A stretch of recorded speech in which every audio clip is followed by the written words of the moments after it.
Halimbawa, hindi ko kayang iwan ka, hindi ko kayang iwan ka. O, diba? Subukan yun. Palakpakan naman tayo dyan.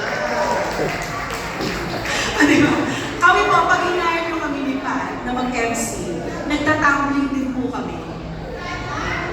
Sample pa. Sample. Sa kanya naman galing yan. Wala akong alam sa sinasabi niya. Wala akong alam. Wala akong pakialam. Okay. Galing kayo sa amin. Sige, go. Ano pa? Mag-promote ka na. Eh yun, sabi ko lang, di ba, pagmasdan niyo siya mami ang kumanta. Talagang very emotional. At talagang, although talagang naaano niya, nakakapag-interact siya sa audience while he's singing. So you watch out for that. Okay, so dahil ang ating show ay comedy, syempre mamaya, walang mapipikon, ha? Yes. Walang pikunan tayo dito. Kapag natawag kayo dito sa harapan, mag-enjoy kayo.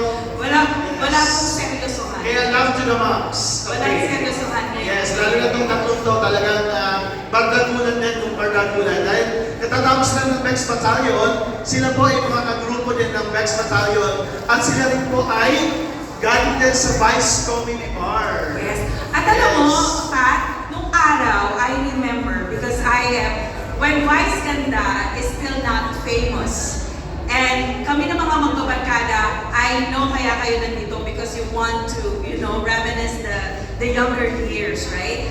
Sa Pilipinas, kay Monday yan, Tuesday, Wednesday, Thursday, Friday, it doesn't have to be weekend, bukas ang mga comedy bars. Dahil, No, syempre, di ba, if you want to get together with your friends, you go there so that you will have a good laugh. Di ba? correct, yes.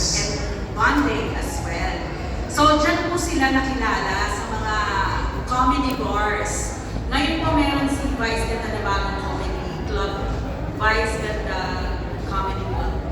Yeah. Correct. And this comedians are performing in the comedy. Sino na nakapunta doon sa kay Vice Ganda Comedy Club when you visited the Philippines? O, di ba? Oh. Baka gusto nyo magbigay ng panibagong panibagong prize ulit. May? Meron pa ba? May, meron pa ba tayong panibagong prize dyan? Meron pa panibagong prize? Hindi ko na ma-stretch. Meron daw. Yes. Ikaw daw ang magbibigay. Anong ibibigay ko? Free hair and makeup. Gano'n. So, insultuhan to.